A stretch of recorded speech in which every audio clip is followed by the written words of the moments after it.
आज सलाम है उन शहीदों को जिनके कारण ये दिन आता है। आज सलाम है उन शहीदों को जिनके कारण ये दिन आता है। खुश नसीब हैं वो माएँ जिनके बेटों का बलिदान इस देश के काम आता है। जय हिंद दोस्तों। हाँ तो दोस्तों, कैसे हैं आप सभी? आशा करता हूँ कि आप सब स्वस्थ होंगे और मस्त होंगे। सबसे पहले आप सबको मेरा नमस्कार और फौजी भाइयों को राम राम।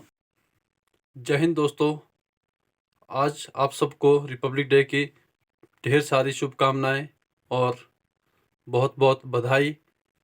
दोस्तों, आज हम रिपब्लिक डे सेलिब्रेशन के लिए केलोधार जा रहे हैं, जहां पर हम सिपाही यश कुमार के को श्रद्धांजलि अर्पित करेंगे और वहां का पूरा कार्यक्रम हम आपको दिखाएंगे। तो आप हमें कमेंट करके ज़रूर बताना कि आपको हमारा कार्यक्रम कैसा लगा। जा रहे हैं हम गणतंत्र दिवस मनाने के लिए केलोधार, जहां पर कि स्वराज लीग वाले गणतंत्र दिवस मनाएंगे। वहाँ का व्यू हम आपको दिखाएंगे। कुछ समय बाद हम वहाँ पर पहुँच जाएंगे, तो आप देखिएगा कि वहाँ पर हम किस प्रकार से गणतंत्र दिवस को सेलिब्रेट करेंगे।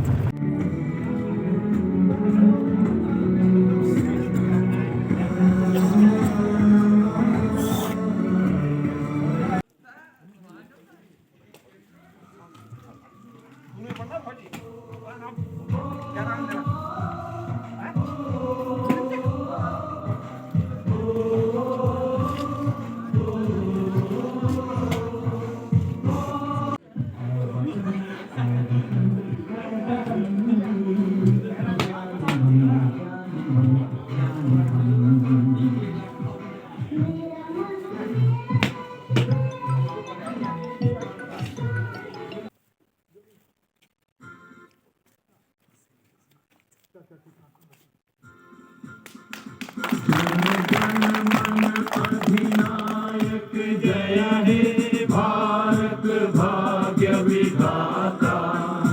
पंजाब सिंध गुजरात मराठा द्राविड़ उत्कल बंगा विंध्य हिमाचल। भारत माता की जय। मुख्य अतिथि महोदय, हमारे बीच सेना और शौर्य जिनके कारण हम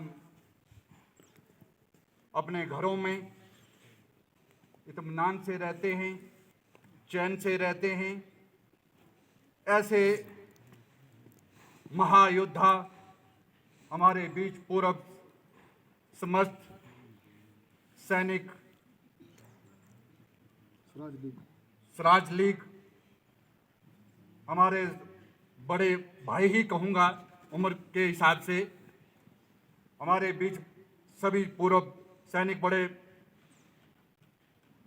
बंधु तथा केलोधार की प्रबुद्ध जनता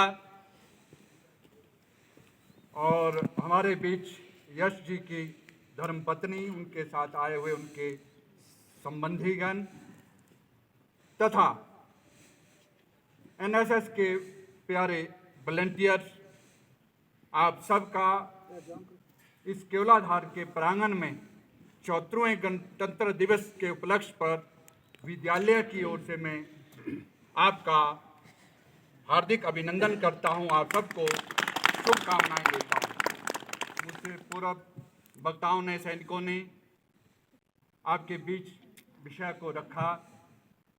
यह संविधान एक लंबी प्रक्रिया के तहत इस पड़ाव पे पहुंचा।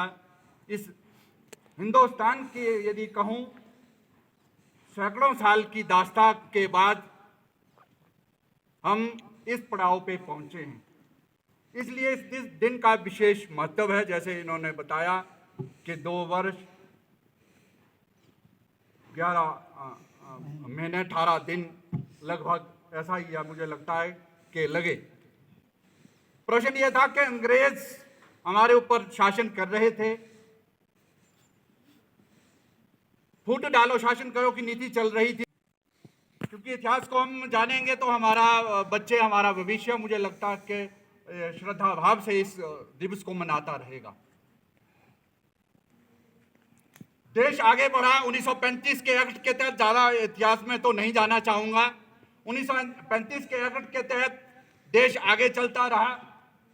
तो ये 26 जनवरी ही क्यों चुना गया? ये इसलिए चुना गया क्योंकि 26 जनवरी 1930 को वो घटना हमें याद आती है जब पूरा देश गांधी जी के नेतृत्व में पूरे जो संघर्षशील हमारे साथी थे, जिनको जो पुरोधा थे इस लड़ाई के, उनके नेतृत्व में देश ने 26 जनवरी 1930 को सर्वप्रथम झंडा फहराया और अंग्रेजों के हम देश में स्वराज चाहते हैं, हम अंग्रेजों की गुलामी नहीं चाहते हैं। इसलिए उस 26 जनवरी 1930 के विषय को याद रखने के लिए 26 जनवरी 1950 को जो हमारा संविधान बनकर तैयार हुआ, उसमें 29 महीने लगे। उन 29 महीनों के पश्चात वो वक्त आया कि सी गोपालाचारी जी हमारे सर्वप्रथम जो गवर्नर बने, उन गवर्नर साहब ने और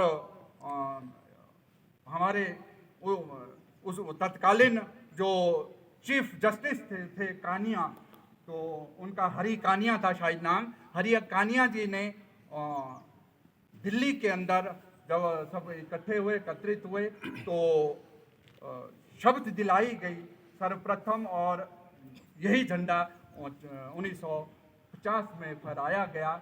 इसी तरह से ये कहानी आगे बढ़ी और उसी के तहत उसी के पश्चात राष्ट्रपति महोदय जी को भी शपथ दिलाई गई और इस तरह से भारत लाखों लोगों के सहयोग, लाखों लोगों की बलिदान और शहादत के कारण ये देश यहाँ पहुँचा। उसमें हमारे सैनिकों का भी बहुत बड़ा योगदान है।